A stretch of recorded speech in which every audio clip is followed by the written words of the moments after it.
हाँ तो प्यारे बेटा, सभी को जय हिंद। आज हम लोग करेंगे जो 12वीं कक्षा की जो इकोनॉमिक्स है उसका जो माइक्रो इकोनॉमिक्स वाला पोर्शन है, ठीक है, उसका है लेसन नंबर 10। कौन सा है बेटे? वो perfect competition and profit maximisation. ठीक है, ये जो चैप्टर हमने शुरू किया था, कुछ पोर्शन हम इस लेसन का कर चुके हैं। उसी कड़ी में जो नेक्स्ट पार्ट है उसको शुरू करते हैं। तो नेक्स्ट पार्ट क्या है बेटे? Producer equilibrium under perfect competition, यानी कि उत्पादक का संतुलन पूर्ण प्रतियोगी बाजार में, short run and long run. ठीक है, तो बेटे हमने जो शॉर्ट रन इक्विलिब्रियम था प्रोड्यूसर का, हमने वो स्टार्ट किया था। इसमें हम लोग जो एक टोटल रेवेन्यू यानी कुल आय और जो कुल लागत, जो टोटल कॉस्ट मेथड था, ये हम इस कड़ी में कंप्लीट कर चुके हैं। ठीक है, क्योंकि जो short run equilibrium of producer होता है उसके दो पार्ट हैं। दो तरह से संतुलन उत्पादक संतुलन में होता है अल्पकाल में, जिसका हम लोग व्याख्या कर पाते हैं कुल आय तथा कुल लागत विधि के माध्यम से। जो इससे पहले के जो वीडियो थे, लेक्चर थे, हम उसमें कर चुके हैं पूरा। जो दूसरा मेथड है जिसे आज हम कंप्लीट करने वाले हैं वो है सीमांत आय तथा सीमांत लागत विधि। ठीक है, यानी कि सीमांत आय क्या होता है? Marginal revenue and marginal cost method है। तो सबसे पहले मेरे बेटे हम लोग पढ़ेंगे सीमांत आय, सीमांत लागत। सीमांत आय और सीमांत लागत होता क्या है? ठीक है, तो मार्जिनल रेवेन्यू क्या है? सीमांत आय क्या होती है बेटे? किसी फर्म द्वारा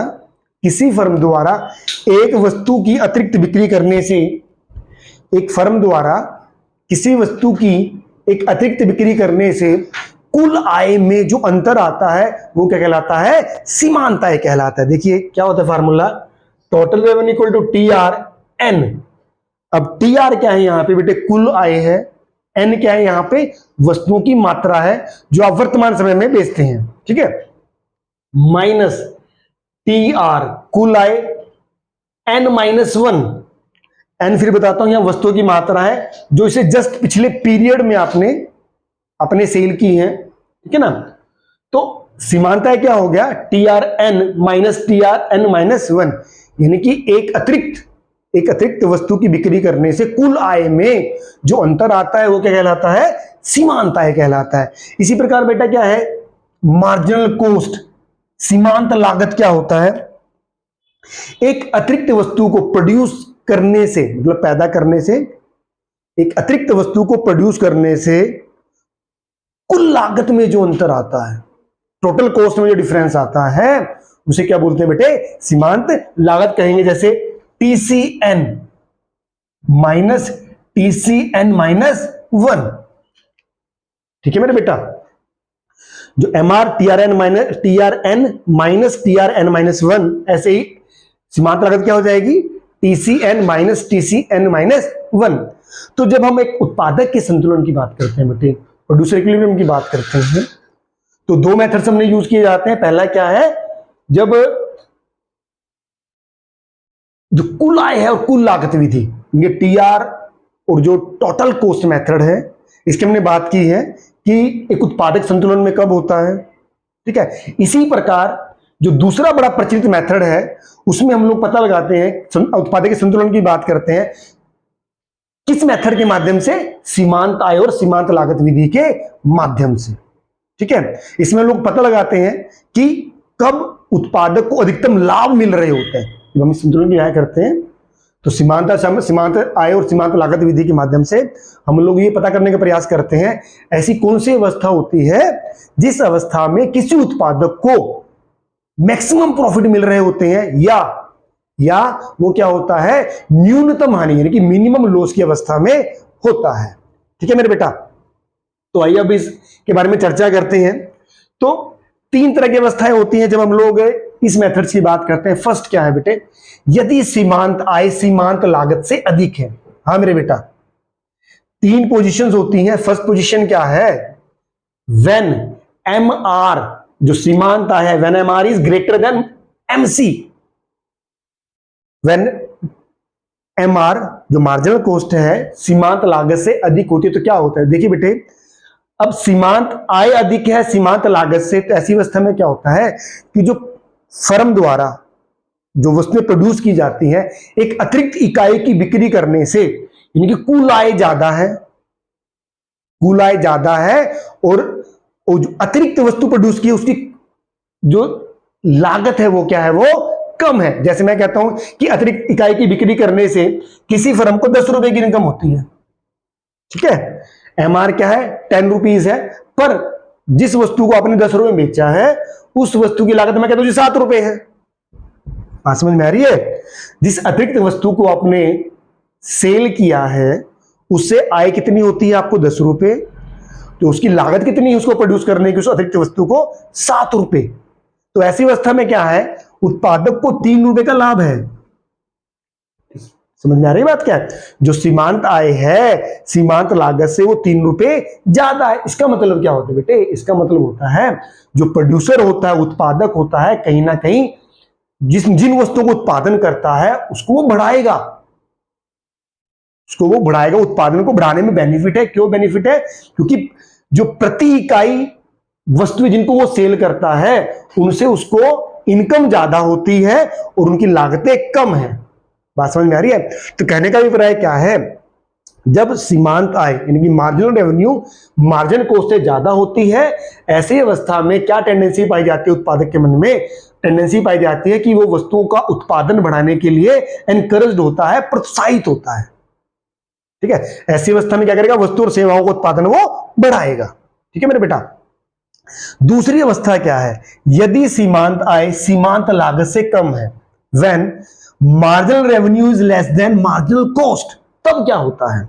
देखिए अब क्या होता है, जब अतिरिक्त बिक्री से जो उत्पादक को आय होती है, आय कम है लागत ज्यादा है। मैं कहता हूं जी आय 10 रुपए है, अब देखिए आय कितनी है 10 रुपए, पर जिस अतिरिक्त वस्तु की बिक्री की है, जिस अतिरिक्त वस्तु की बिक्री की है उसकी लागत मैं कहता हूं जी 12 रुपए है। अब देखिए जिस अतिरिक्त वस्तु को हमने सेल किया है उससे इनकम तो हमें 10 रुपए है, पर उस अतिरिक्त वस्तु को पैदा करने की जो लागत कितनी है वो 12 रुपए, यानी लागत ज्यादा है। तो ऐसी अवस्था क्या होती है, उत्पादकों को हानि होती है। जब उत्पादकों को हानि होती है तो कहीं ना कहीं वो उस वस्तु को उत्पादन घटाने के लिए इनकरेज्ड होंगे। क्यों? क्योंकि अतिरिक्त वस्तु को प्रोड्यूस करने से उनको हानि होती है। अब देखिए हानि कितनी है, 2 रुपए की है, 2 रुपए की हानि है ना।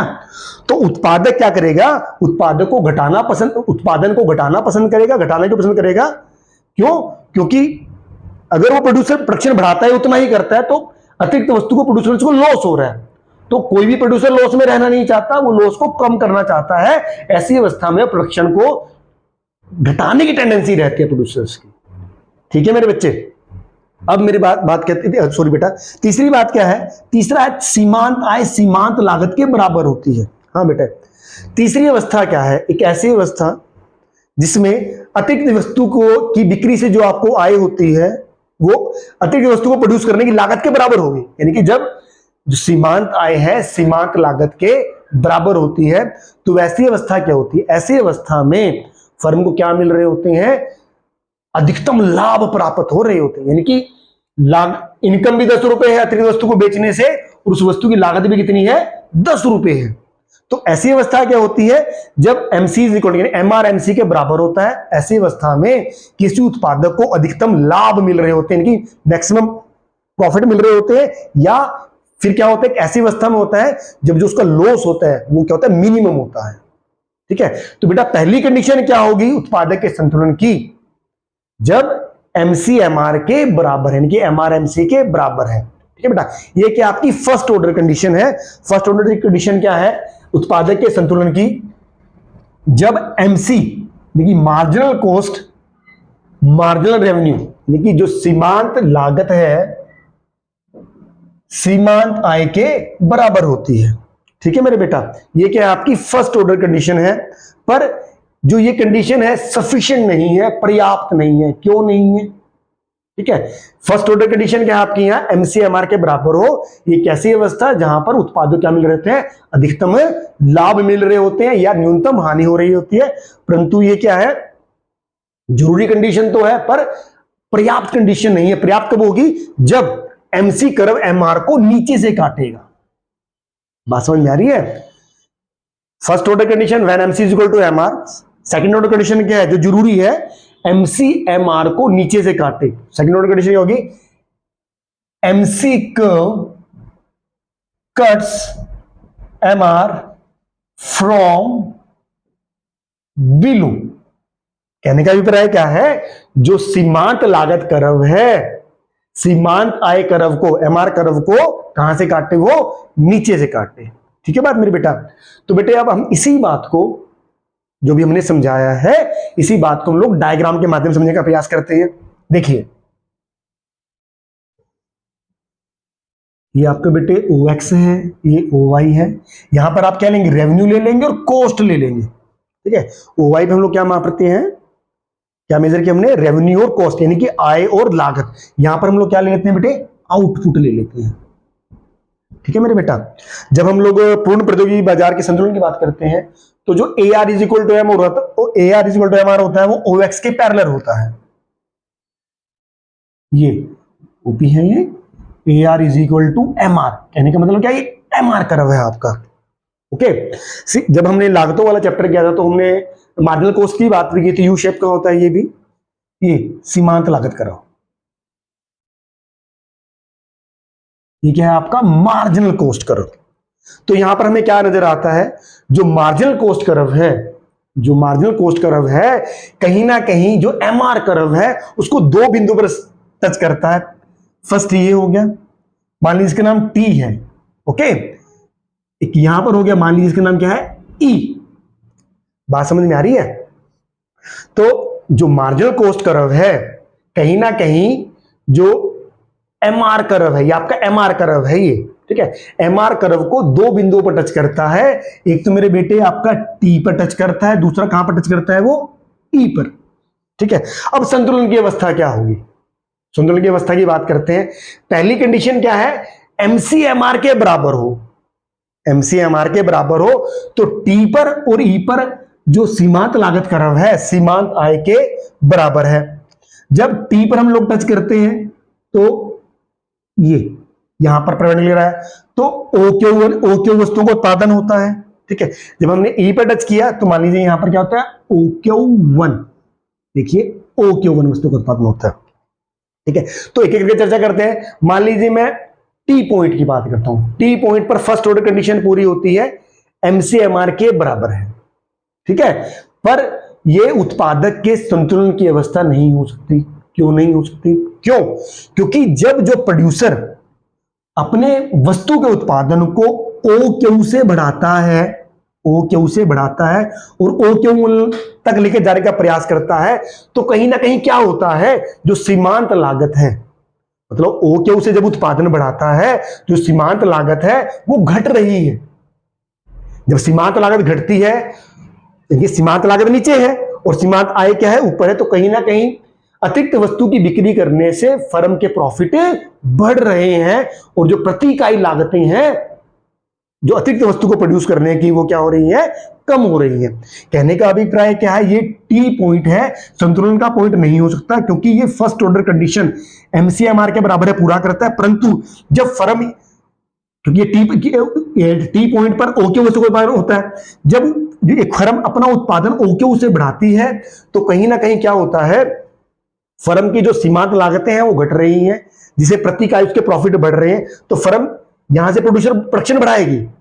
ठीक है, तो प्रोडक्शन बढ़ाते बढ़ाते, क्योंकि यहां पर लागतें कम है, यहां पर प्रॉफिट, क्योंकि आय ज्यादा है तो प्रॉफिट ज्यादा है। पर जैसे ही E पर टच होता है, E पर टच क्या होता है, अब देखिए E पर क्या है, MC MR के बराबर है। MC क्या है, यहां पर MR के बराबर है E पॉइंट पर। At E MC is equal to MR। ठीक है, E पॉइंट पर क्या है, MC MR के बराबर है।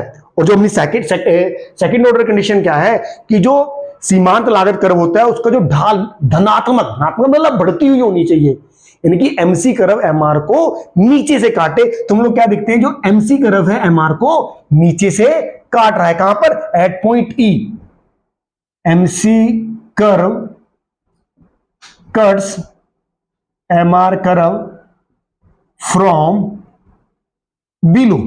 ठीक है, तो वैसी अवस्था में क्या होगा बेटे, जब कोई फर्म OQ1 वस्तुओं का उत्पादन करती है, किसी वस्तु की जब OQ1 मात्रा का उत्पादन करती है, यानी कि वो ई पॉइंट पर संतुलन में है, क्योंकि ई पॉइंट पर एमसी कर्व एमआर को नीचे से काटता है। यहां पर एमसीआर के बराबर, एमसी कर्व एमआर कर्व के बराबर है। दूसरी कंडीशन क्या है, एमसी कर्व एमआर को नीचे से काट रहा है। ऐसी अवस्था में जो इस पॉइंट पर, ऐसी अवस्था में फर्म को अधिकतम लाभ मिल रहे होते हैं या फिर क्या होती है, वो न्यूनतम हानि की अवस्था में होती है। ठीक है मेरे बेटा, बड़ा आसान सा प्रश्न था, उम्मीद है मेरे बेटे आपको समझ में आया होगा। सबसे बड़ी बात क्या है, अगर आप पिछले पेपर्स उठा के देखेंगे, पिछले पेपर्स में बेटे कई बार क्वेश्चन आया भी है। ठीक है, तो बेटे ये प्रश्न बड़ी ध्यान से करना है आपको। ठीक है, एक दो बार बेटा ध्यान से सुनेंगे, आपको आसानी समझ में ये आ जाएगा। ठीक है, धन्यवाद।